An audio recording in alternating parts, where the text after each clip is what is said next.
정상 상태, 스테디 스테이트에 대한 이야기부터 좀 시작해서 오늘 스테디 스테이트에 대한 이야기만 조금 하고 다음 시간에 이제 5장의 마지막 부분이 이제 트랜지션 다이나믹스라고 해서 전이 경로에 대한 이야기를 좀 하도록 하겠습니다.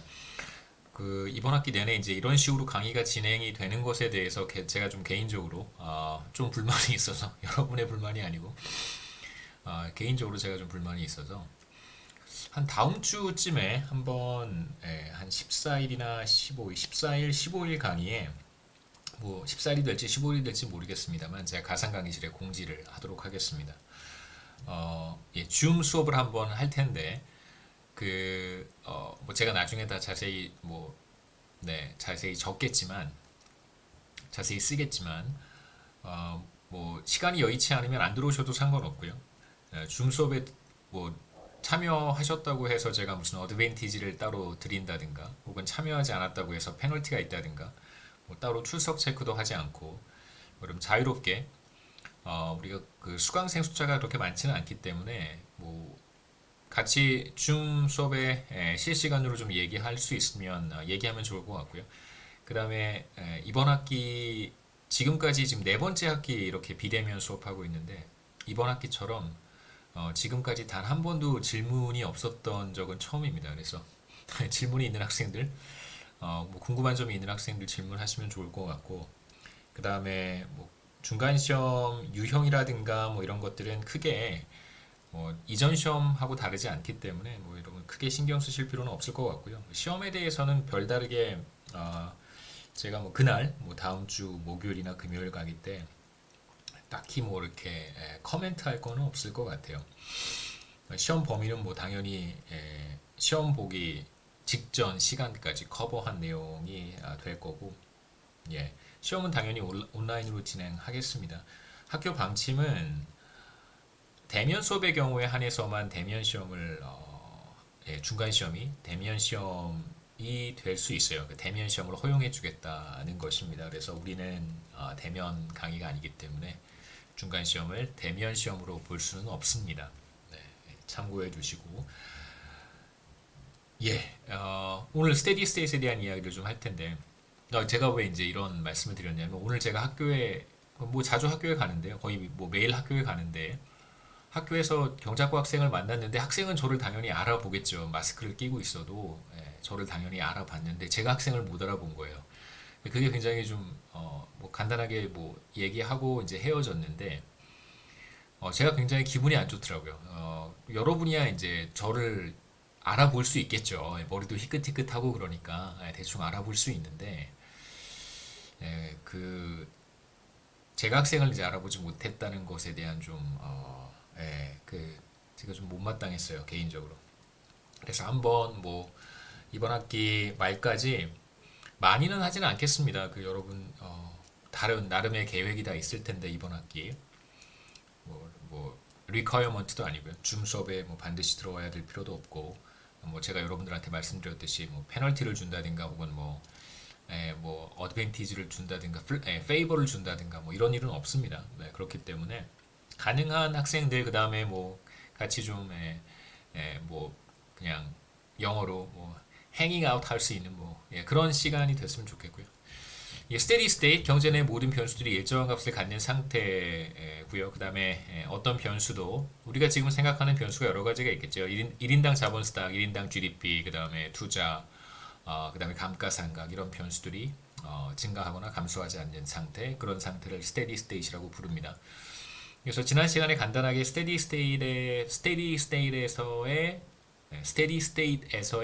1인당 자본 스탁을 투자율과 TFP와 감가상각률로 표현을 했고 그게 바로 지금 슬라이드에서 보고 있는 이 식과 같습니다. 그 다음에 이제 우리가 생산 모형에서 했던 이제 중요한 얘기는 뭐였었냐면 1인당 GDP를 총 요소 생산성과 TFP와 이제 1인당 자본 스탁으로 표현을 했는데 어떤 국가의 1인당 GDP가 높다면 그 국가는 총 요소 생산성이 높거나 그러니까 A가 큰 값을 갖거나 아니면 1인당 자본 스탁을 많이 축적했거나 다시 말하면 스몰 K가 큰 값을 갖거나 혹은 이제 둘 다 큰 값을 갖는 경우에 1인당 GDP가 높아지겠죠. 그게 이제 우리가 생산 모형에서 했던 이야기입니다. 여기에서 우리가 솔로 성장 모형에서 하고 싶은 이야기는 뭐냐면 왜 어떤 나라의 K가 많을까? 왜 어떤 나라는 1인당 자본 스탁을 더 많이 축적했을까라고 하는 질문에 초점을 맞추고 있는 거고요. 그 결과 확인해 봤더니 1인당 자본 스탁을 많이 축적한 국가는 단 전제 조건은 모든 국가들이 스테디 스테이트에 들어갔을 때의 이야기입니다. 스테디 스테이트에 안착했을 때 왜 어떤 국가는 1인당 자본 스탁을 많이 축적할 수 있었을까? 다시 말하면 투자율이 높기 때문에 또는 총 요소 생산성이 높기 때문에 아니면 감가상각률이 낮기 때문에 그래서 왜 어떤 나라의 자본 스탁은 많고 어떤 나라의 자본 스탁은 적을까? 그 차이는 바로 저축률과 생산성과 감가상각률의 차이에서 오는 것입니다. 저축률 S가 높은 국가일수록 당연히 1인당 자본 스탁 스테디 스테이트에서 K스타의 규모가 클 것이고요. K스타의 규모가 다른 조건이 동일하다면 K스타의 규모가 크기 때문에 당연히 1인당 GDP가 높을 거예요. 다른 조건이 동일하다면 당연히 Y스타가 스테디 스테이트에서의 1인당 GDP 수준이 높겠죠. 지금 우리는 스테디 스테이트에서만 이야기를 하고 있어요. 그러니까 스테디 스테이트로 들어가는 과정에 있는 국가에 대한 이야기는 시작할 때 얘기했던 것처럼 5장 후반부에 마지막 부분에서 다시 한번 이야기하도록 하겠습니다. 그러니까 이 스테디 스테이트가 뭐냐라고 물어본다면 우리가 지난 시간에 봤던 이 그림에서 이 점에 대한 이야기라고 생각할 수 있습니다. 이 점. 이 점. 그래서 어떤 국가가 스테디 스테이트에 들어갔다면 그러면 1인당 자본 스탁은 K스타가 될 것이고 생산함수에 따라서 1인당 GDP Y스타가 결정이 되겠죠. 그래서 S가 높거나 A가 높거나 혹은 델타가 낮다면 그렇다면 1인당 자본 스탁 스테디 스테이트에서 K스타가 높은 값을 가질 것이고 K스타가 상대적으로 높은 값을 갖는다면 그렇다면 1인당 GDP도 상대적으로 높은 값을 가질 것이다 라고 얘기할 수 있다는 것입니다. 그 다음에 두 번째는 생산성 A가 높을수록 당연히 1인당 자본 스탁 K스타의 규모가 클 거고요. 당연히 1인당 GDP도 크겠죠. 마찬가지입니다. 세 번째는 자본의 감가상각률 델타가 낮을수록 1인당 자본 스탁 K스타의 규모가 클 거고요. 따라서 1인당 GDP 스테디 스테이트에서 1인당 GDP도 당연히 높겠죠.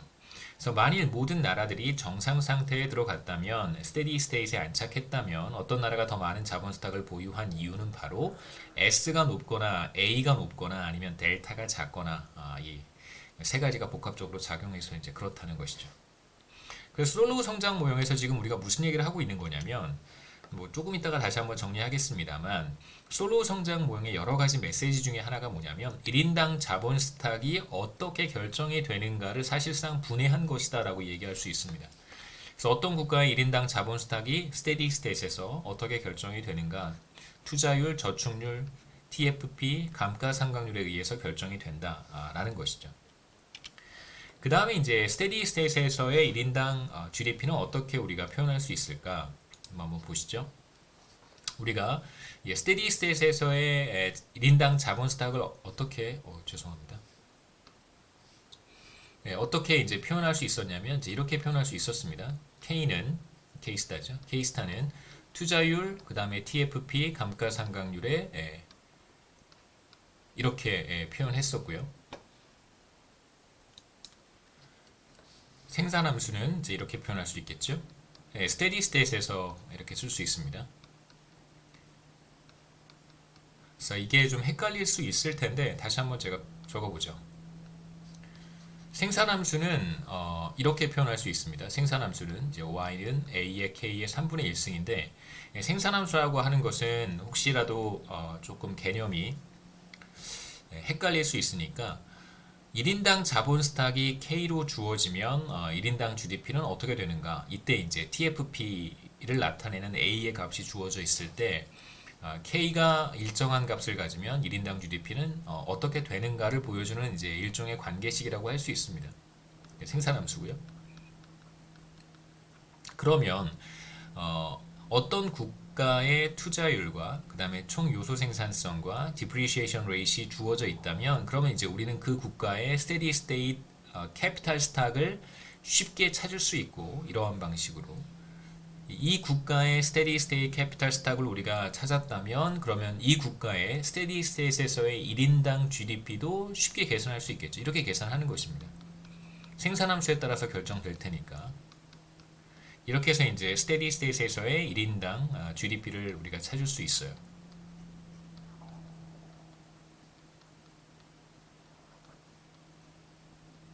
그래서 어떻게 찾냐면 구체적으로 K 대신에 이 값을 대입하면 A에 SA 델타에 2분의 3승에 다시 전체에 3분의 1승을 하면 되겠죠. 그 다음에 2분의 3승과 승수에 다시 승수를 취할 경우에는 이 두 승수끼리 곱셈으로 표현된다고 했으니까 이 둘을 곱하면 2분의 1이 남습니다.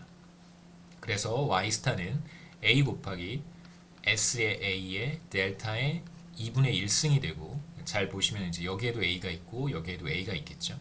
얘를 다시 한번 쓰면 앞에 있는 A는 이제 A의 1승이 되는 것이고 그 다음에 이 괄호 안에 있는 A는 2분의 1승이니까 더하기 2분의 1승을 하면 됩니다. A times A의 2분의 1승을 계산하면 A의 1 더하기 2분의 1승이 되겠죠.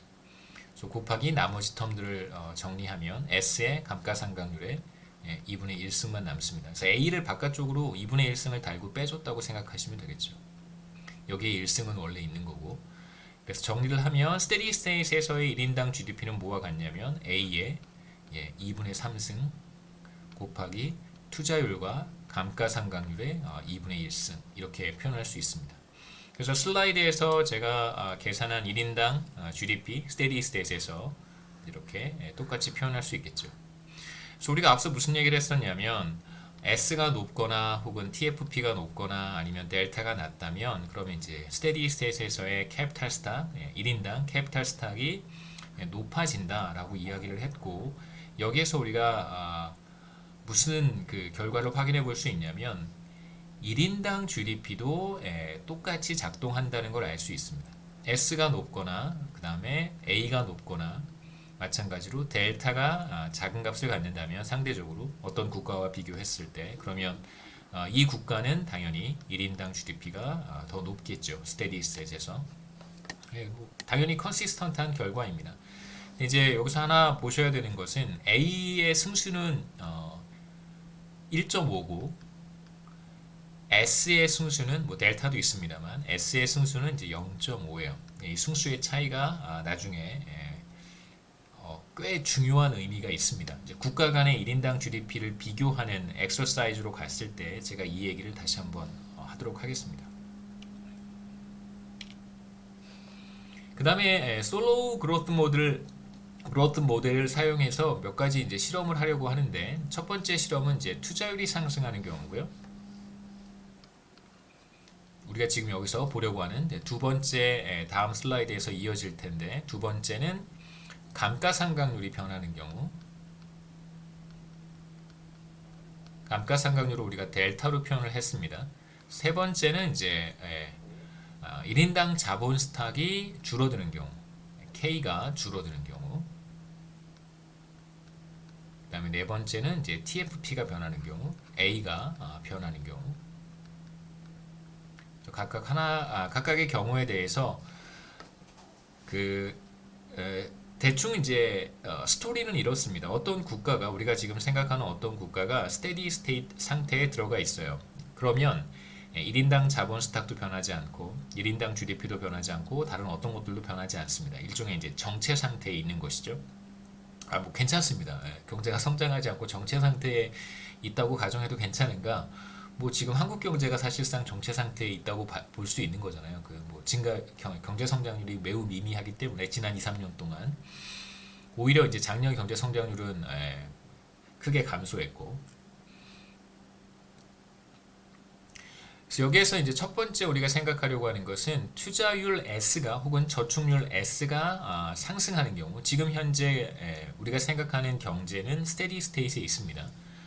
그래서 최초의 출발점은 어디냐면 우리의 출발점은 이니셜 포인트는 이제 바로 여기에요. 그래서 S가 S1에서 S2로 상승한다고 가정할 텐데 투자율입니다. S1이 이제 변하기 이전 값이니까 스테디 스테이트는 사실 여기라고 우리가 이야기할 수 있겠죠.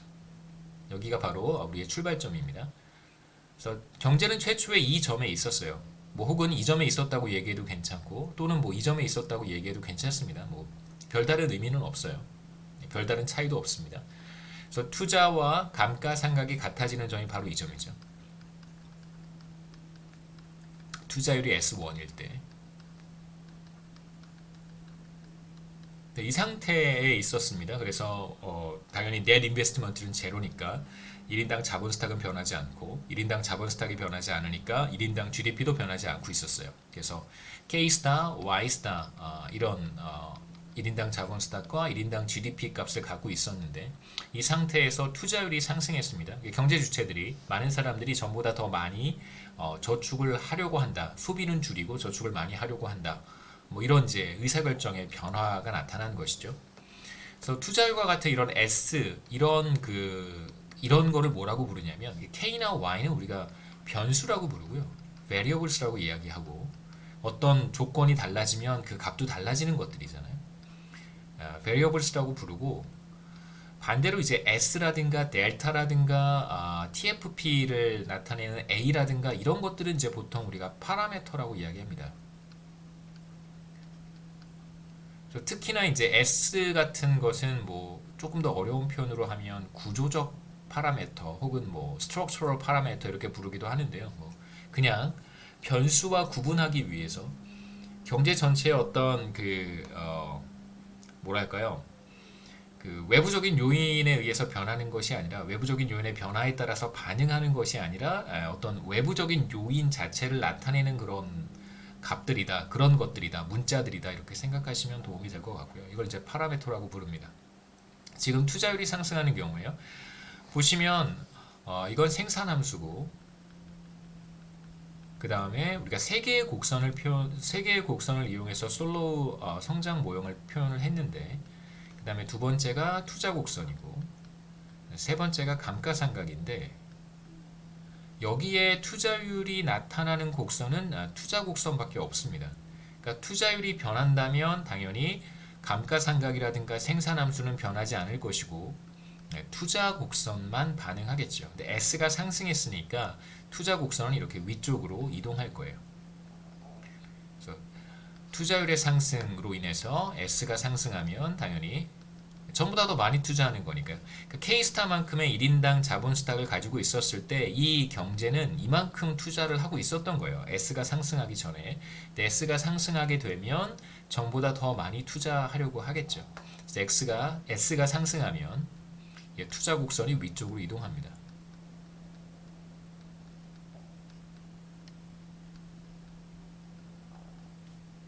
그래서 이제 투자율이 S2로 상승했을 때의 투자 곡선을 제가 실선으로 표시를 했고 그 다음에 투자 곡선이 상승하기 전에 최초의 투자율에서는 제가 점선으로 표시를 했습니다.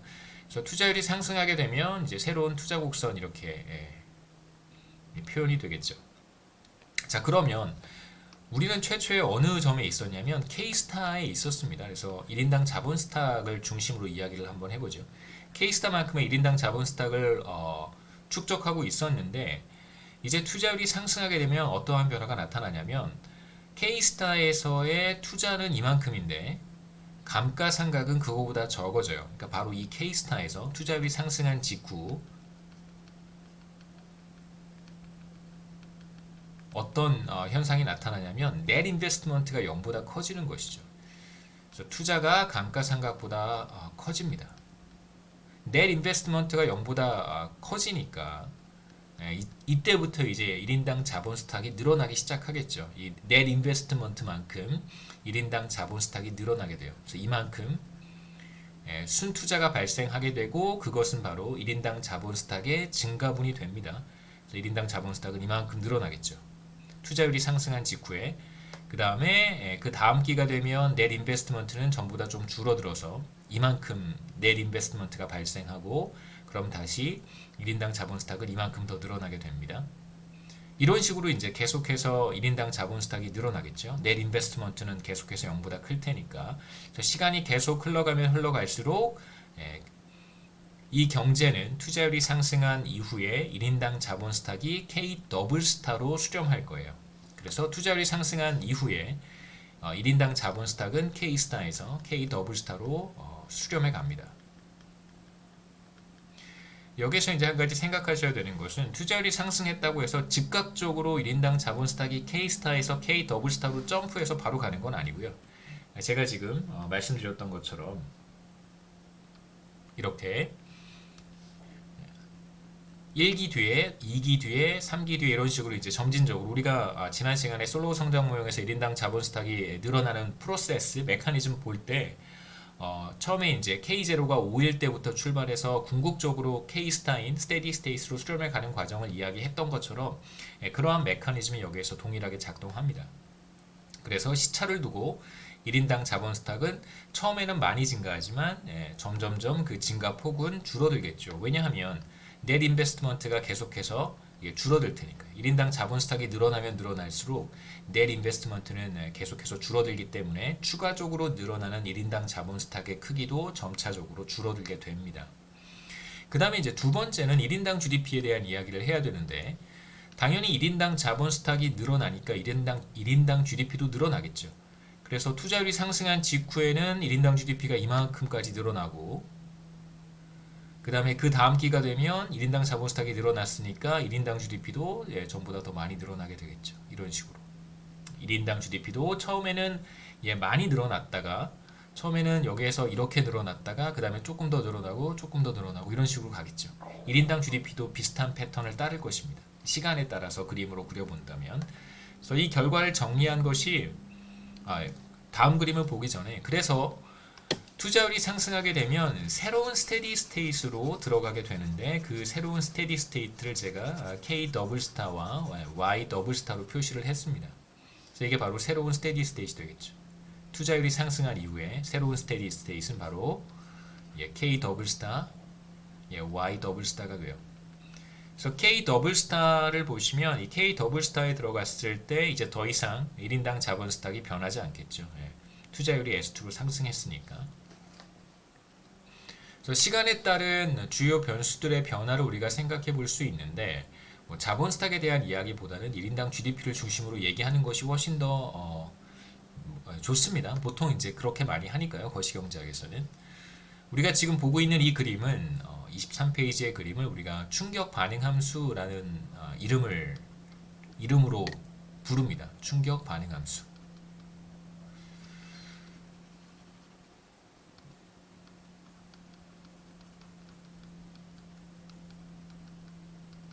그래서 영어로는 impulse response function이라고 부르고요. 뭐 아니면 그냥 impulse response라고만 이야기해도 괜찮습니다. 그래서 뭐 function이라고 쓰기도 하는데요. 줄여서 이제 IRF라고 부르기도 해요. 여기서의 충격은 뭐냐면 투자율의 변화가 충격이겠죠. 근데 투자율의 상승은 사실 한 번 상승했다가 다시 이전 수준으로 돌아간 것은 아니고 한 번 상승해서 그게 영원히 변한 거예요. 그래서 이런 이제 파라미터의 변화를 우리가 크게 매크로 이코노믹스에서는 두 가지로 구분하는데 일시적인 변화와 좀 영구적인 변화로 구분을 합니다. 그래서 일시적이라고 하는 것은 temporary change라고 이야기를 하고요. 그 다음에 이제 영구적인 변화는 permanent change라고 얘기하겠죠. 그래서 일시적인 변화라고 하는 것의 의미는 투자율이 상승했다가 다시 이전 수준으로 돌아갈 때 그걸 우리가 temporary한 변화다 이렇게 이야기를 하고 지금 22페이지에서 얘기한 것처럼 투자율이 S1에서 S2로 상승한 다음에 그냥 그렇게 영원히 변해버리는 이런 경우를 우리가 permanent change라고 얘기합니다. 지금 우리는 permanent change에 대한 이야기를 하고 있습니다. 그러니까 이런 impulse response function은 사실상 매크로이코노믹스에서는 주로 이제 temporary change에 대한 이야기를 할 때 많이 사용을 하고요. 물론 permanent change에 대한 이야기를 할 때도 사용합니다만 만약에 여러분이 다시 뭐 그 다른 이제 매크로이코노믹스 분야에 관련된 뭐 글이라든가 신문 기사는 별로 도움이 안 되는 것 같고요. 뭐 여러분 다양한 잡지들, 뭐 이코노미스트라고 하는 잡지라든가 그런 관련된 잡지들을 보시면 이런 이제 임펄스 리스판스에 대한 이야기들을 가끔 찾아보실 수도 있을 거예요. 뭐 유가가 원유 가격이 갑작스럽게 변해서 상승했을 때 GDP에 어떤 충격이 나타날까? 뭐 이런 이야기들, 그게 바로 이제 대표적인 템포러리 체인지에 대한 이야기겠죠. 그 다음에 뭐 최근에 이슈가 되고 있는 물가 상승률, 물가 상승률이 계속해서 이렇게 높은 수준을 뭐 유지하는 경우, 아니면 계속해서 물가 상승률이 상승하는 이런 추세를 따를 경우에 GDP는 어떠한 변화를 겪게 될까? 이런 걸 지금 23페이지에서 보고 있는 형태의 그림처럼 표현하기도 합니다. 그걸 이제 우리가 임펄스 리스판스 펑션이라고 부르고요. 여기에서는 투자율이 영원히 변할 때 퍼머넌트하게 변하는 경우 어떠한 1인당 GDP에 어떠한 변화가 나타나는지, 우선 투자율이 상승하기 직전에 투자율은 S1과 같았고 우리는 뭐를 가정했었냐면 이때는 이제 스테디 스테이트에 있었다고 가정을 했습니다. 그렇기 때문에 1인당 자본 스탁도 변하지 않고 1인당 GDP도 일정했던 것이죠. 그래서 Y스타에서 1인당 GDP가 일정했었습니다. 그런데 이제 어느 시점에서 투자율이 S1에서 S2로 상승했어요. S1에서 S2로 투자율이 상승했습니다. 그러면 앞서 그림에서와 마찬가지로 투자율이 상승하게 되면, 그러니까 직관적으로 투자가 감가상각보다 일시적으로 커진단 말이에요. 그럼 넷 인베스트먼트가 0보다 커지고 1인당 자본 스탁이 늘어나기 시작합니다. 그럼 1인당 자본 스탁이 이제 계속 늘어나겠죠. 그러다가 계속해서 늘어나다가 어느 수준에 들어가게 되면 더 이상 1인당 자본 스탁이 늘어나지는 않을 거예요. 그 수준이 바로 새로운 스테디 스테이트입니다. 그러니까 그 전까지는 계속해서 1인당 자본 스탁이 늘어날 것이고 1인당 자본 스탁이 늘어나게 되면 1인당 GDP도 계속해서 늘어나게 되겠죠.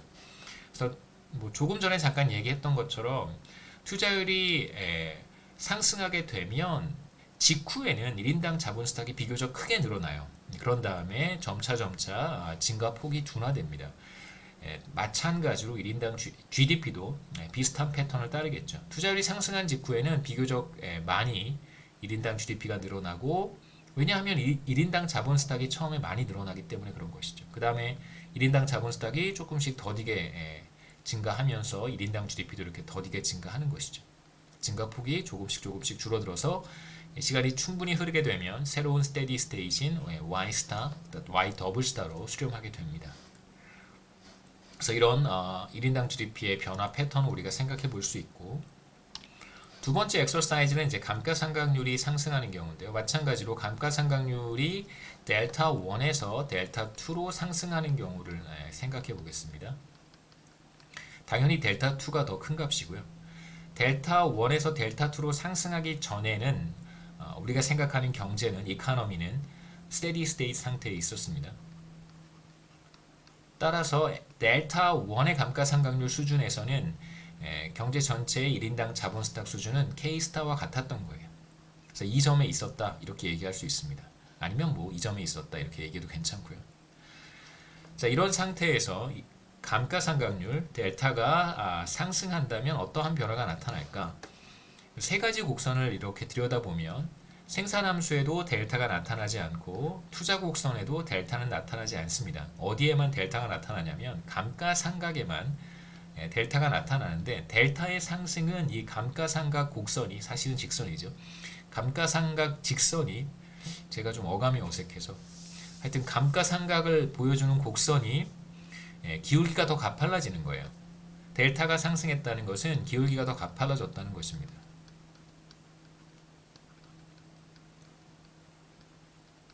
그러니까 기울기가 가팔라지면 어떤 직선이 기울기가 상승하면 이렇게 이동하겠죠. 이쪽 방향으로. 이걸 이제 우리가 피봇한다고 이야기합니다. 원점을 축으로 해서 이렇게 로테이트하는 거기 때문에 뭐 로테이트한다고 회전한다, 로테이트한다고 해도 괜찮고 뭐 피봇한다고 해도 괜찮습니다. 이 원점 자체가 바뀌는 건 아니기 때문에, 원점이 달라지게 되면 우리가 보통 그거는 이제 뭐 쉬프트 한다고 이야기를 하고요. 이제 원점을 중심으로 해서 그냥 직선이 회전하는 것이기 때문에 뭐 로테이트 한다 혹은 피봇 한다 이렇게 얘기합니다. 이렇게 피봇하겠죠. 그래서 새로운 감가상각 곡선은 델타 2K와 같이 표현할 수 있을 거예요. 자, 이제 새로운 감가상각률에서 우리가 지금 생각하는 스테디 스테이트 상태에 있었던, 그러니까 이전 감가상각률 수준에서 스테디 스테이트에 있었던 이카노미는 어떠한 변화를 보일까 생각해 보면, 우선 직관적으로 감가상각률이 상승하게 되면 투자보다 감가상각이 더 커지게 됩니다. 왜냐하면 감가상각률이 상승하기 전에는 투자와 감가상각이 같았었어요. 왜냐하면 스테디 스테이트에 있다고 우리가 가정을 했으니까. 이젠 투자보다 감가상각이 더 커집니다. 그러니까 우리가 조금 전에 봤던 첫 번째 엑서사이즈와는 전혀 다르게 반대 방향으로 작동하겠죠. 감가상각이 더 크다는 것은 이건 이제 순투자, 넷 인베스트먼트가 0보다 작다는 거예요. 넷 인베스트먼트가 마이너스란 얘기는 이제 1인당 자본 스탁이 점차 줄어든다는 것을 의미합니다. 그래서 얼마만큼 줄어드는가? 최초에 K스타에서 출발을 했습니다. 왜냐하면 이전 감가상각률 수준에서 우리는 스테디 스테이트에 있었으니까 이 수준에서 감가상각은 이만큼이고요. 여기까지가 감가상각인데 실제 투자는 이거밖에 이루어지지 않습니다. 그러면 자본 스탁이 얼마만큼 줄어들어야 되냐면 이마만큼의 자본 스탁이 줄어야 된다는 뜻이죠. 그래서 이마만큼의 1인당 자본 스탁이 줄어들어야 돼요. 그래서 감가상각률이 상승한 직후에는 한 기간이 지나고 나면 뭐 1년이면 1년, 뭐 1분기면 1분기, 우리가 생각하는 어느 한 기간이 지나게 되면 1인당 자본 스탁 수준은 여기에 도달해 있을 거예요. 한 기간 후에.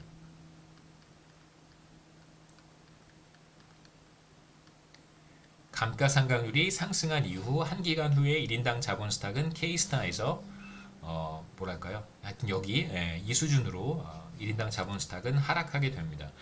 그 다음에 이제 어떤 변화가 계속해서 나타날까? 마찬가지로 감가상각률의 변화도 퍼머넌트 체인지예요. 한번 상승해서 또다시 변하지 않고 높은 수준을 계속해서 유지한다라고 가정을 하겠습니다. 그러면 여전히 이 1인당 자본 스탁 수준에서도 감가상각이 투자보다 크겠죠. 보시죠. 이 수준에서도 감가상각은 이만큼인데 투자는 이만큼밖에 이루어지지 않습니다. 투자, 여기가 감가상각이죠. 그렇기 때문에 당연히 1인당 자본 스탁은 이만큼 줄어들 거예요. 또다시 한 기간 지나고 나면 1인당 자본 스탁은 여기에 와 있겠죠. 이런 식으로 계속해서 1인당 자본 스탁이 줄어들면 새로운 스테디 스테이트로 수렴할 텐데 그 새로운 스테디 스테이트는 더 높은 감가상각률을 갖는 감가상각 곡선과 델타 2K겠죠. 그 다음에 투자 곡선은 애초에 변하지 않았습니다. 투자 곡선이 만나는 점, 바로 이 점에서 새로운 스테디 스테이트를 갖게 될 것이고, 이게 바로 감가상각률 상승 이후에 새로운 스테디 스테이트입니다. 정상 상태. 그 다음에 이제 이 새로운 스테디 스테이트에서의 1인당 자본 스탁을 제가 K 더블 스타로 표시를 했어요. 그래서 K 더블 스타로 수렴해 갈 것이다 라고 우리가 얘기할 수 있습니다. 그러면 1인당 GDP는 어떻게 될까? 최초에 감가상각률이 상승하기 전에 1인당 자본 스탁은 K 스타였었습니다. 그래서 1인당 GDP는 Y 스타였는데 감가상각률이 퍼머넌트하게 상승한 이후에 1인당 자본 스탁은 이렇게 하락할 거예요. K 더블 스타 수준으로 감소하게 됩니다. 그럼 당연히 생산함수를 따라서 1인당 GDP도 떨어지겠죠. 새로운 스테디 스테이트인 Y 더블 스타로 1인당 GDP가 수렴해 갈 거예요. 여기서도 마찬가지로 우리가 임펄스 리스판스를 생각해 볼 수 있는데 언제 변화가 가장 크게 나타나는가? 감가상각률이 상승한 직후에 1인당 자본 스탁이 가장 크게 감소합니다. 그래서 그로 인해서 1인당 GDP도 감가상각률이 상승한 직후에 가장 많이 떨어지겠죠. 그리고 이제 시간이 흘러감에 따라서 1인당 자본 스탁과 1인당 GDP의 감소분은 점점 줄어들 거예요. 그래서 생각해 보면 처음에 이 수준에서 이렇게 떨어졌다가 뭐 1인당 자본 스탁이든 1인당 GDP든 그 다음에 조금 떨어지고 그 다음에 조금 떨어지고 조금 떨어지고 이런 식의 이제 어떤 시간의 흐름을 가질 것이다 라고 예상해 볼 수 있겠죠. 다음 그림에서는 마찬가지로 임펄스 리스판스를 그렸습니다. 이전에는 감가상각률이 델타 1 수준에서 일정한 값을 가졌고 최초의 스테디 스테이 수준 상태에 있다고 이 얘기를 했었어요. 그래서 1인당 GDP는 Y 스타, 당연히 1인당 자본 스탁도 K 스타가 되었겠죠. 그러다가 이제 이 시점에서 감가상각률이 상승하고 넷 인베스트먼트가 마이너스가 되면서 1인당 자본 스탁이 이제 줄어들기 시작합니다. 충격 직후에 물론 퍼머넌트한 충격이고 충격 직후에 1인당 GDP가 가장 많이 떨어지고요. 그 다음에 조금 떨어지고 조금 떨어지고 조금 떨어지고 그래서 궁극적으로 시간이 충분히 흐르면 새로운 스테디 스테이트인 Y 더블 스타로 수렴해 갈 것이다 라고 우리가 얘기해 볼 수 있겠죠. 제가 그림을 이렇게 그렸지만 스무드하게 그렸지만 실제 데이터에서는 우리 데이터는 한 달에 한 번씩 관찰되거나 혹은 뭐 분기에 한 번씩 GDP는 분기에 한 번씩 관찰되니까 사실 이렇게 부드러운 곡선으로 표현되지는 않을 거예요. 하지만 뭐 여러분 충분히 제가 어떤 의도를 가지고 이런 그림을 그렸는지 이해하실 수 있을 거라고 생각합니다. 그냥 이렇게 변화의 어떤 그 트렌드만 표시한 것이니까요. 그 다음에 이제 세 번째 케이스는 1인당 자본 스탁이 크게 줄어드는 경우 우리가 이제 자본 스탁은 대문자 K로 표시를 했고 1인당 자본 스탁은 이제 이걸 인구로 나눈 스몰 k는 우리가 뭐라고 정의했냐면 경제 전체의 자본 스탁을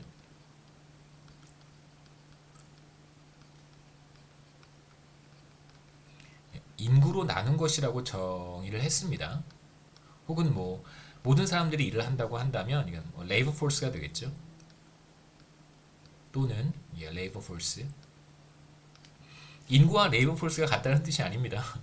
모든 사람들이 일을 한다는 전제하에서 그럼 뭐 인구나 레이버 포스는 같을 테니까요. 여하튼 지금 우리는 어떤 상황을 생각하려고 하냐면 이 대문자 K가 줄어드는 거예요. 뭐 인구가 더 늘어났다고 생각해도 얘기는 달라지지 않습니다.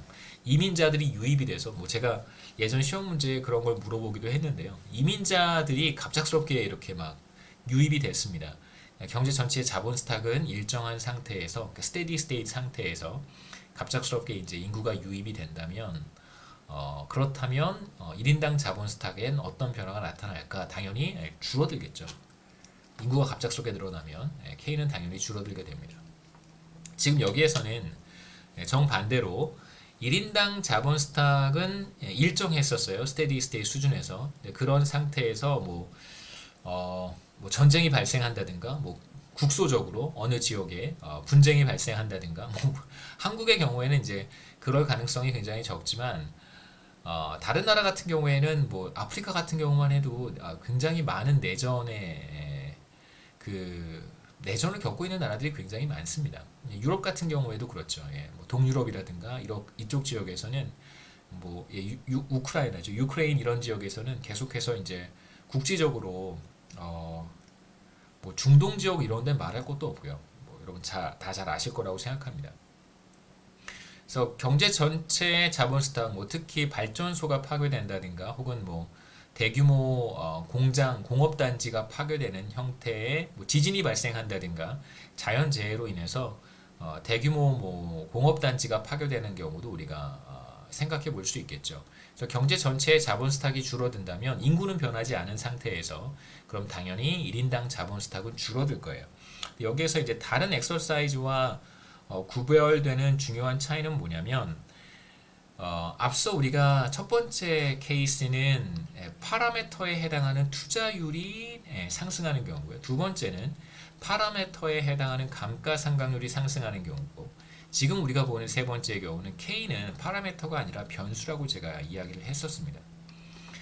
그래서 여기에서는 지금 파라미터가 변하는 것이 아니라 경제 전체의 어떤 구조를 설명하는 파라미터의 변화가 아니라 그 결과 나타나는 경제 변수 자체가 변하는 경우 뭐가 달라질까를 생각해 보자는 거고요.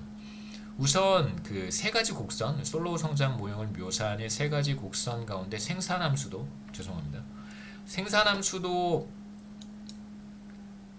변하지 않고 당연히 생산함수는 여기 K가 들어가 있는데 왜 생산함수가 변하지 않습니까? 라고 질문할 수 있는데요.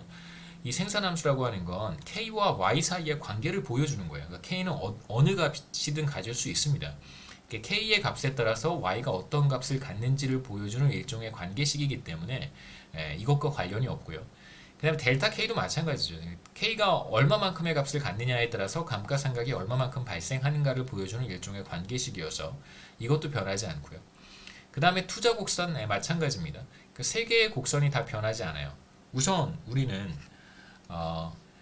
경제 전체의 자본 스탁이 줄어들기 직전에 스테디 스테이트에 있다고 가정을 할 것이고, 그래서 우리는 여기 있는 이 상태에 있는 것입니다.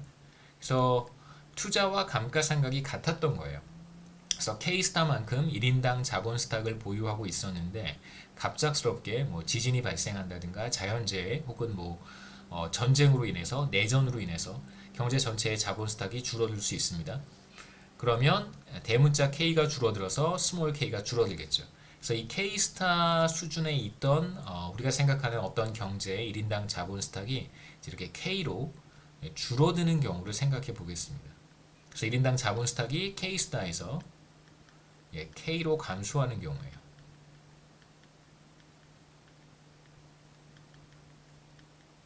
다시 말씀드리지만 투자 곡선이라든가 생산함수라든가 감가상각 곡선은 변하지 않습니다. 파라미터가 달라진 것이 아니기 때문에. 자, 그러면 이제 충격 직후에 경제 전체의 자본 스탁이 파괴된 이후에 1인당 자본 스탁이 줄어들었으니까 우리는 지금 여기에 있는 거예요. 충격 직후 여기에 와 있습니다. 충격 이전에는 K스타만큼의 1인당 자본 스탁을 갖고 있었던 것이죠. 충격 직후에 이제 K만큼의 자본 스탁, 1인당 자본 스탁으로 줄어들었고, 이제 이 수준에서 어떤 일이 벌어지냐면, 이게 스테디 스테이트에 이미 들어가 있었던 국가가 외부적인 어떤 충격으로 인해서 스테디 스테이트 바깥으로 이렇게 튕겨서 나온 거예요. 그럼 다시 이제 스테디 스테이트로 수렴해서 들어가려고 하겠죠. 그 다음 메커니즘은 여러분 다 쉽게 생각할 수 있을 거라고 생각합니다. 그래서 충격 직후에 자본 스탁이 이렇게 줄어들었어요. 그러면 이제 시간을 두고 이전 수준으로 이렇게 되돌아가려고 하겠죠. 이건 이제 우리가 지난 시간에 봤던 솔로우 성장 모형에서 1인당 자본 스탁이 어떤 식으로 축적되는가에 대한 이야기를 할 때 제가 여러분들께 설명드렸던 내용입니다. 충격 직후 1인당 자본 스탁이 줄어들지만 이제 시차를 두고 이전 수준으로 회복될 것이다 라고 하는 이야기를 우리가 할 수 있습니다. 충격 직후 K로 감소했다가 이제 시간을 두고 시간이 흐르면 즉각적으로 K스타로 가지는 않겠죠. 그렇죠? 시간이 흐르면 이제 K스타로 수렴합니다. 왜냐하면 K스타가 지금 우리가 생각하고 있는 경제의 스테디 스테이트이기 때문에 그런 거예요. 그 다음에 지금 이 첫 번째 케이스와 두 번째 케이스랑 비교했을 때 세 번째 케이스에서는 스테디 스테이트 자체가 달라지지 않았습니다. 자, 왜 그런지 한번 생각해 보시죠. 스테디 스테이트에서의 1인당 자본 스탁을 우리가 어떻게 표현했냐면 A 감가상각률의 2분의 3승이에요. 근데 지금 이 국가의 투자율이 달라진 것도 아니고 TFP가 달라진 것도 아니고 델타가 달라진 것도 아닙니다. 그러니까 스테디 스테이트 수준 자체가 달라진 건 아니에요. 다만 스테디 스테이트는 거기에 그냥 그대로 있는데 우리가 그 상태에서 빠져나왔기 때문에 이제 시간을 두고 다시 이제 이전 수준으로 되돌아가야 되는 것이죠. 그런 변화가 나타날 것입니다. 그래서 시간의 흐름에 따라서 1인당 GDP는 어떻게 될까? 최초에 여기 있었어요. K가 파괴되기 전에 여기 있었고 K가 파괴됨으로 인해서 1인당 GDP가 이렇게 줄어든 것이죠. Y스타에서 Y로 1인당 GDP가 줄어들었다가 다시 이제 1인당 자본 스탁이 축적될 거예요. net investment가 0보다 클 테니까. 그래서 이전 수준의 스테디 스테이트로 되돌아갈 텐데 그 과정에서 1인당 GDP가 다시 늘어나겠죠. 그래서 충격 직후에는 1인당 GDP가 이렇게 뚝 떨어져요. 뚝 떨어졌다가 자본 스탁이 확 파괴가 되어 버렸으니까 그 다음에 이제 시차를 두고 이렇게 회복되겠죠. 그래서 다음에 임펄스 리스판스 같은 경우도 우리가 비슷하게 그림으로 그려볼 수 있습니다. 자본 스탁이 파괴되기 전에는 스테디 스테이트 상태에 있었기 때문에 1인당 GDP는 일정합니다. 이제 그러다가 자본 스탁이 파괴가 되었으니까 1인당 자본 스탁이 줄어들어서 1인당 GDP가 순식간에 확 떨어지는 것이죠. 그런 다음에 이제 시차를 두고 다시 이전 수준의 스테디 스테이트로 되돌아갈 거예요. 여기에서 말씀드렸듯이 스테디 스테이트 자체가 달라지진 않았습니다.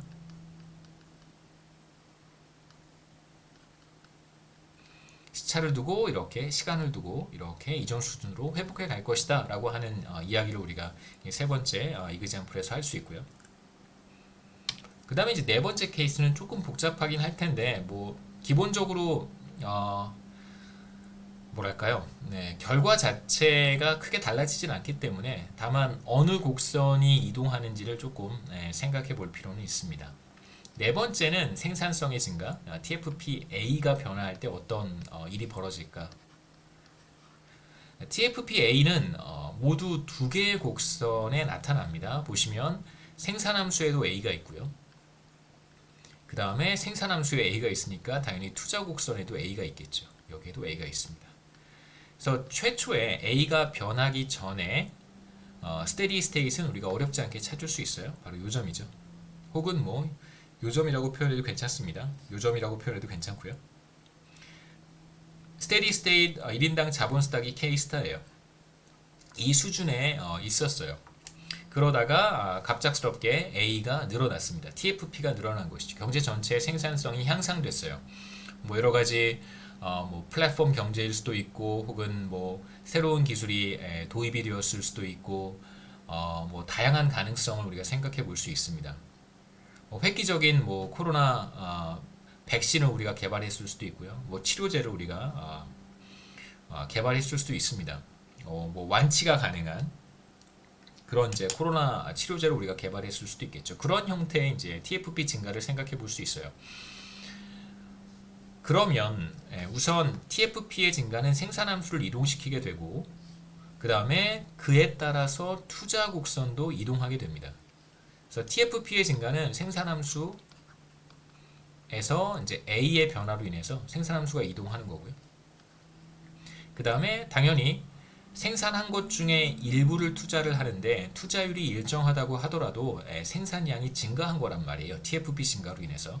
당연히 투자율이 일정함에도 불구하고 더 많이 생산했기 때문에 전보다 더 많이 투자를 하는 것입니다. 투자 곡선도 바깥쪽으로 이동하게 돼요. 그래서 TFP의 증가는 단순히 투자의 증가로 인해서 자본 스탁이 더 많이 축적이 되고 그래서 1인당 GDP가 늘어나는 효과가 있을 뿐만 아니라 실제로 TFP 증가로 인해서 1인당 GDP가 직접적으로 늘어나는 효과도 있겠죠. 이거 우리가 first order와 second order라고 보통 이야기를 하는데 그러니까 first order는 이제 직접적인 효과라고 보통 이야기하고요. second order는 간접적인 indirect effect라고 생각하시면 돼요.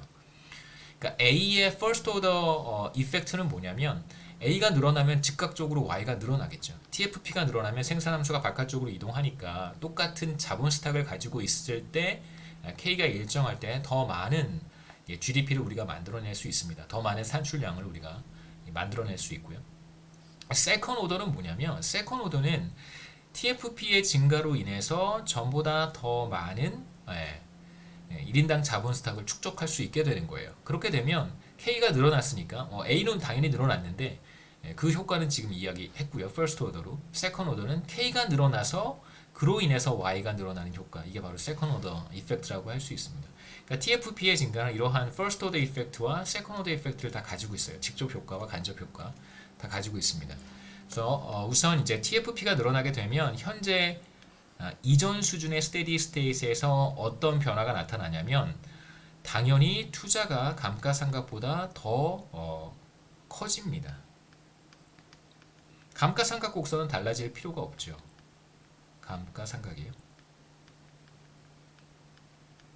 자, 그러면 넷 인베스트먼트가 0보다 클 테니까 이제 자본이 더 축적되게 되는 것이죠. 그러니까 이 자체가 이제 스테디 스테이트이 달라진 거예요. A의 증가로 인해서 스테디 스테이트이 달라집니다.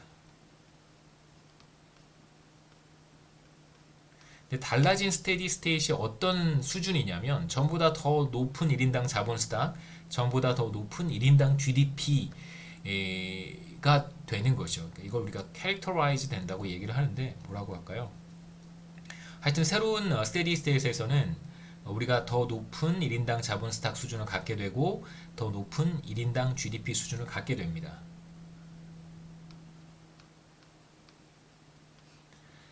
그래서 당연히 1인당 자본 스탁이 이렇게 늘어날 거예요. 어느 수준까지 늘어나냐면 새로운 투자 곡선과 감가상각 곡선이 같아지는 점, 바로 이 점이죠.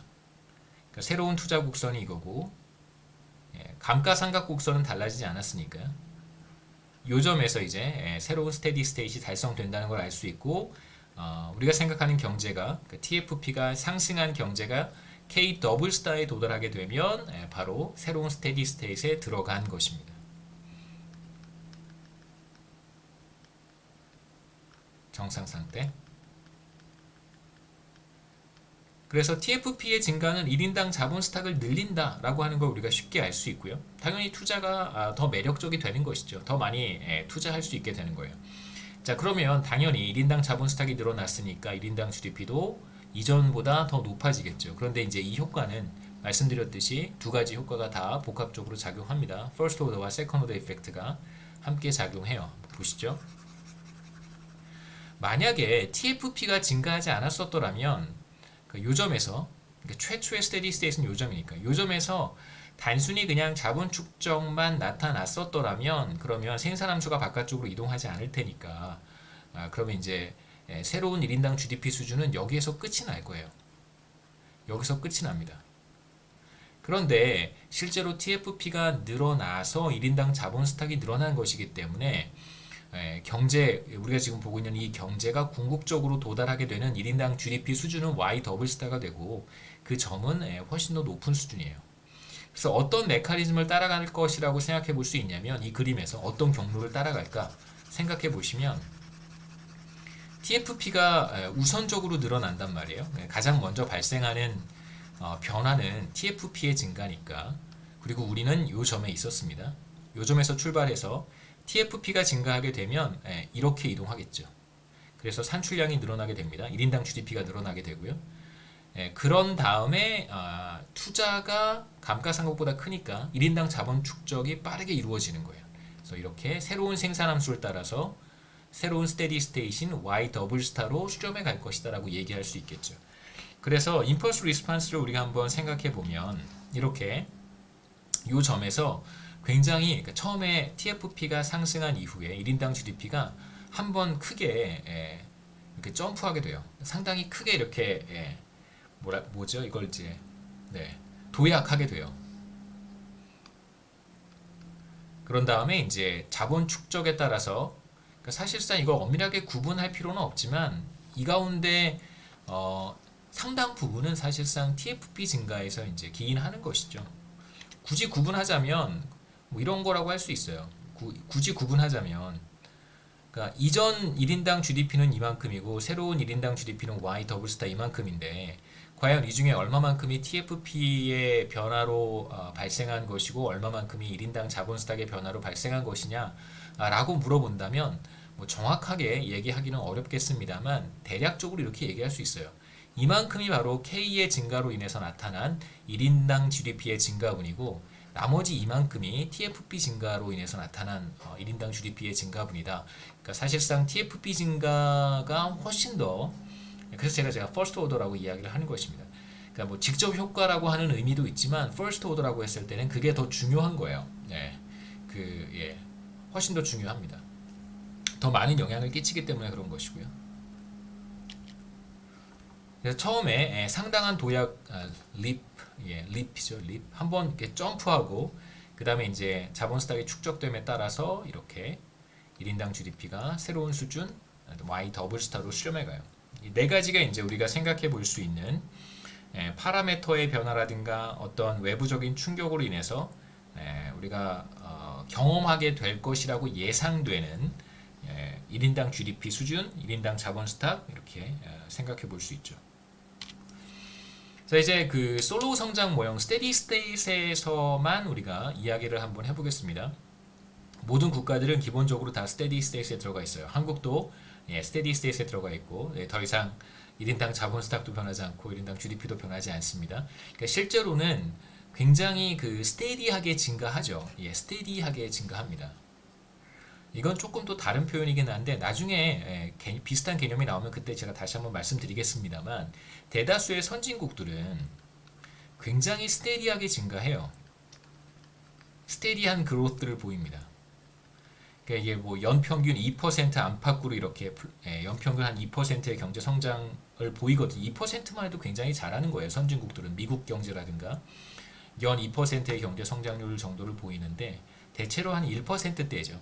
1%에서 2%대. 자, 이게 이제 스테디한 그로스인데 이거를 그 솔로 성장 모형은 실제로 우리가 나타나는 이러한 그 어떤 경제 성장의 패턴과는 뭐 다르지 않느냐 이런 이제 생각을 해볼 수 있죠. 굉장히 좋은 퀘스천입니다. 여기에 대해서 제가 뭐라고 답을 드릴 수 있냐면 현실에서는 1%에서 2%의 경제 성장을 보이는데 어떻게 모든 국가가 솔로 성장 모형을 따른다, 스테디 스테이트에 들어가 있다라고 가정을 할 수 있느냐 이제 이런 질문을 할 수 있는데요. 실제로 이제 밸런스드 그로트 패스라고 하는 이제 개념을 우리가 거시경제학자들은 특히 경제 성장을 하는 사람들은 이런 개념을 사용을 합니다. 그러니까 밸런스드 그로스 패스라고 해서 이건 이제 어떤 개념이냐면요. 경제 내 모든 변수가 일정한 증가율로 증가하고 있는 상태. 일정한 그러니까 반드시 모든 변수들이 똑같은 증가율로 증가할 필요는 없습니다. 1인당 자본 스탁의 증가율과 1인당 GDP의 증가율이 같을 수도 있고 다를 수도 있어요. 다만 이제 일정한 증가율로 증가해야 돼요.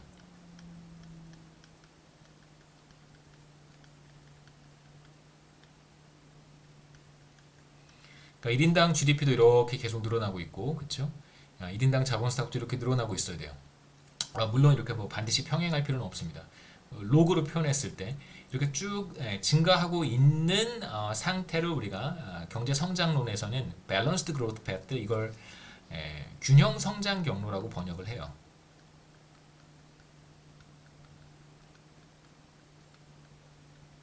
뭐 안정 성장 경로라고 번역하는 사람들도 있긴 있는데 뭐 여하튼 뭐 크게 중요하진 않습니다. 균형 성장 경로 생각해 보시면 모든 변수들이 GDP든 자본 스탁이든 뭐 투자든 뭐 고용은 계속해서 증가할 수 없는 거 아시죠? 인구가 인구 증가율에 따라서 증가해야 되는 것이지 인구가 증가하지 않으면 그러면 고용은 계속해서 늘어날 수가 없습니다. 고용은 제외하고 노동 시간이라든가 고용은 제외하고 실업률도 마찬가지죠, 그렇죠? 실업률이 100%를 넘어갈 수는 없으니까. 그러니까 투자, 뭐 자본 스탁, 그다음에 1인당 GDP, 소비 뭐 이런 것들이 이제 일정한 증가율로 증가하는 상태예요. 그럼 이제 우리가 어떤 생각을 해볼 수 있냐면 그럼 도대체 왜 일정한 증가율로 증가할까? 이것들이 일정한 증가율로 증가하는 이유가 뭘까?가 사실상 우리한테는 핵심 퀘스천이 되어야 되는 거예요. 그러니까 다시 한번 정리를 해보겠습니다. 제가 이 얘기를 왜 했냐면 현실 경제는 일정한 증가율로 증가를 하는데 물론 이제 개도국이라든가 신흥국 같은 경우에는 경제 성장률의 이 변화가 굉장히 심합니다. 어떨 땐 7, 8%씩 성장했다가 또 어떨 때는 마이너스 1, 2%씩 성장하기도 하고 뭐 그렇기 때문에 대체로 선진국에 우리가 초점을 맞추면 근데 지금 솔로 성장 모형은 전혀 성장하지 않는 모형이란 말이에요. 스테디 스테이트에 들어가게 되면.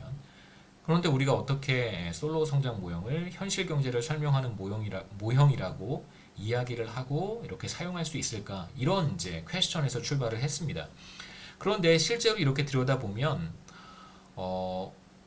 균형 성장 경로상에 있는 것 같아요. 그렇죠? 이렇게 안정적인 증가율로 거시경제 변수들이 변화하고 있습니다. 그런 것 같아요. 이건 이제 어느 정도 우리가 수긍할 수 있습니다. 그럼 이제 어떤 질문을 우리가 그 다음에 또 가져봐야 되냐면 도대체 그럼 뭐 때문에 이렇게 일정하게 증가하는 걸까? 이렇게 일정한 증가율을 갖게 되는 더 근본적인 이유는 뭘까? 는 이제 우리가 6장에서 볼 거고요. 자, 이제 여기에서는 간단한 일종의 이제 편법, 모디피케이션을 한번 생각해 볼 텐데 뭐 이렇게 지금 변한단 말이에요. 이걸 이렇게 살짝 틀어보는 거죠. 이거 제가 이렇게 틀 수가 없어서 어떻게 틀면 될까요? 이거 이제 이렇게 돌리는 거예요. 이렇게 놓고 이제 이렇게 살짝 돌리면 이게 직선으로 보이겠죠, 그렇죠? 종이에다가 이렇게 우상향하는 직선을 그려놓고 이걸 이렇게 시계 방향으로 돌리면 이제 직선이 되잖아요. 마치 꼭 그렇게 생각해 보자는 거예요.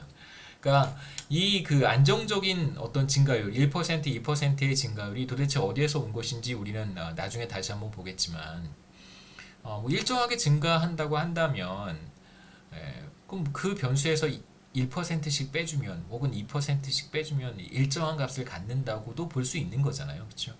그렇게 한번 생각해 보자는 거예요.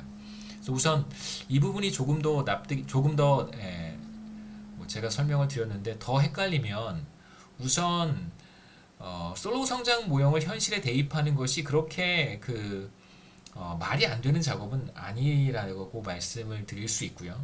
그건 경제학자로서 거시경제학자로서 여러분들께 이거 제가 터무니없는 짓을 하고 있는 것은 아닙니다.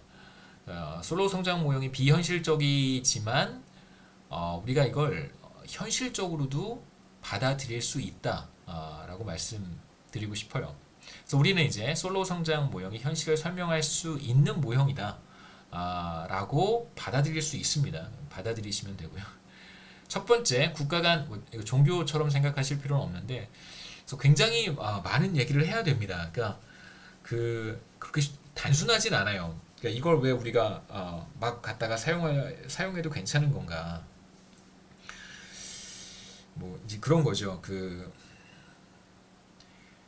줄자가 있는데 우리가 길이를 측정할 수 있는 줄자가 있는데 그 줄자의 눈금의 길이가 조금 다른 것 같아요. 우리가 이제까지 봐왔던 줄자와는 조금 다른 것 같은데 그렇다고 하더라도 우리는 그 정확한 줄자가 뭔지를 몰라요. 우리는 그 정확한 줄자를 본 적이 없습니다. 그렇게 생각하시면 돼요. 우리는 실제로 줄자를 다 봤죠. 1cm가 얼마만큼인지 다 알고 1m가 얼마만큼인지 다 압니다. 1km가 얼마만큼인지 다 알아요.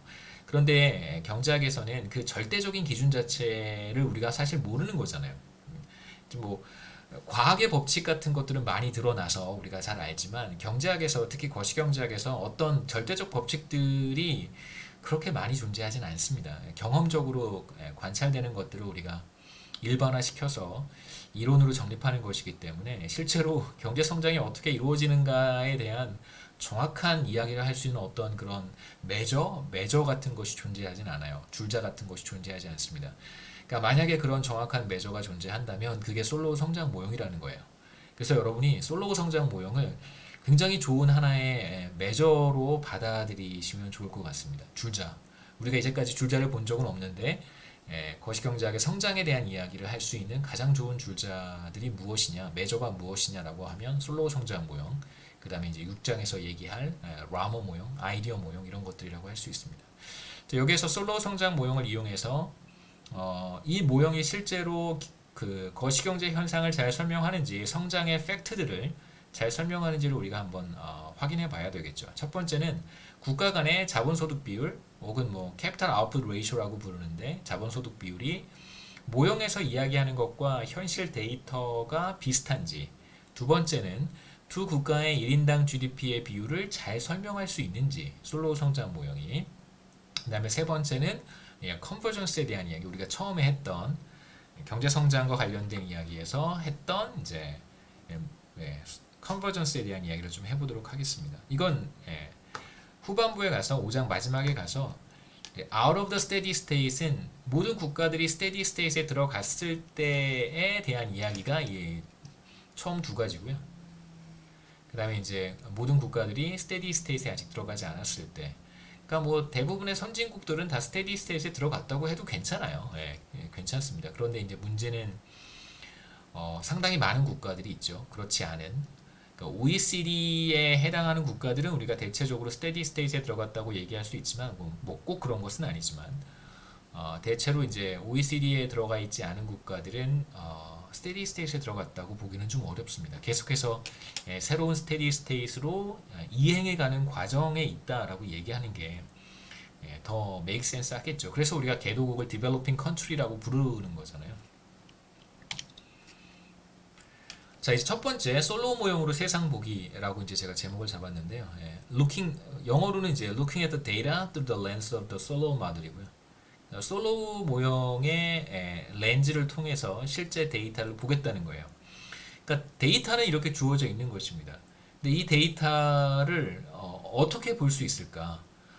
삐뚤어진 마음으로 볼 수도 있고 예, 곧바른 마음으로 볼 수도 있고 이렇게 볼 수도 있고 뭐 저렇게 볼 수도 있습니다. 그런데 이제 우리는 어떻게 이 데이터를 경제학자들은 데이터를 대체로 어떤 모형의 관점에서 데이터를 봐요.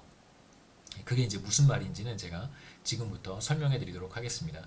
그래서 경제학을 잘하는 방법 중에 하나는 뭐냐면 물론 이제 기존의 이론들을 학습하는 거는 그렇게 어렵지 않습니다. 이론이 이런 것이고 이론의 메시지는 또 이런 것이고 뭐 등등등 이론이 예측하는 바에 따르면 뭐 예를 들면 뭐 가격이 상승하면 수요량이 줄어들고 가격이 하락하면 수요량이 늘어난다. 뭐 이런 것들이 이제 이론이 예측하는 바잖아요.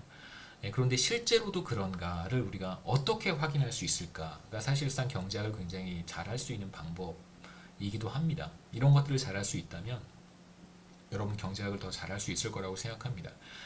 그래서 이제 첫 번째 우리가 솔로우 성장 모형의 임플리케이션이 뭐였었냐면 데이터 보기 전에 스테디 스테이트에 모든 국가들이 스테디 스테이트에 들어갔다면 그렇다면 모든 국가들은 투자와 감가상각이 같아야 돼요. 1인당 투자와 1인당 감가상각이 반드시 같아야 됩니다. 그래서 우리가 1인당 투자를 GDP 가운데 S만큼이니까요. 1인당 투자와 감가상각은 델타의 K스타라고 썼습니다. 이 두 개의 값이 같겠죠. 모든 국가들이 스테디 스테이트에 들어갔다면 그럼 이제 양변을 이쪽 Y로 나눠주고 Y스타 스테디 스테이트에서 1인당 GDP입니다. 그 다음에 양변을 다시 이제 델타로 나눠주는 거예요. 자, 그러면 우리가 이렇게 스테디 스테이트에서의 1인당 자본 스탁 나누기 스테디 스테이트에서의 1인당 GDP는 투자율 나누기 감가상각률과 같아집니다. 이게 바로 스테디 스테이트에서 모든 국가들이 갖게 되는 성질이겠죠. 실제로 그러냐 하는 다른 얘기고요. 솔로우 성장 모형에 따르면 그렇죠. 네.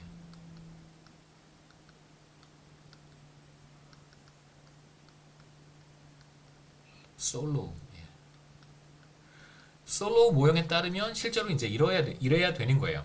근데 이제 우리가 데이터에서 이걸 어떻게 확인해 볼 수 있을까? 라는 질문으로 이제 넘어가 보도록 하겠습니다. 데이터에서는 이제 이렇게 확인해 보는 거예요. 자본소득 비율을 우리가 계산할 수 있습니다. 이거 이제 실제로 스몰 k는 라지 k 나누기 인구고 스몰 y는 라지 y 나누기 l이잖아요. 그래서 분자에도 l을 곱하고 분모에도 다시 l을 곱해주면 결국 스몰 k 나누기 스몰 y는 라지 k 나누기 라지 y와 같습니다. 그래서 이걸 이제 우리가 캐피탈 아웃풋 레이쇼라고 부르는 거예요. 자본 소득 비율. 그러니까 1인당 소득 비율이라고 부르지 않는 이유는 분자와 분모에 똑같이 l을 곱해주면 이게 ky와 같아지기 때문에 그런 것입니다. 라지 k, 라지 y와 같아지기 때문에 캐피탈 아웃풋 레이쇼라고 부르고요.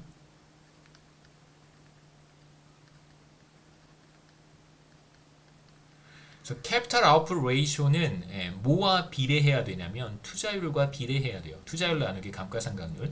그런데 대체로 국가마다 투자율의 차이는 비교적 크게 나타나는데 감가상각률의 차이는 별로 없어요.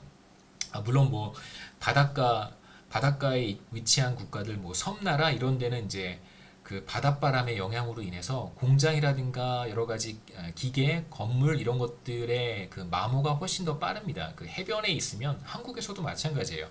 내륙 지역에 있는 이제 공장이나 발전소 혹은 뭐 이런 그 건물들보다 해안가에 있는 건물이나 공장, 발전소 이런 것들의 노후가 훨씬 더 심각합니다. 그 염분이 있는 바람에 계속해서 노출이 되면 훨씬 쉽게 쇠라든가 철 성분들은 훨씬 쉽게 이제 녹이 슬기 때문에 감가상각률이 더 높아요. 근데 그런 차이는 물론 이제 있습니다만 대체로 모든 국가들에서 감가상각률의 차이는 그렇게 크지는 않아요.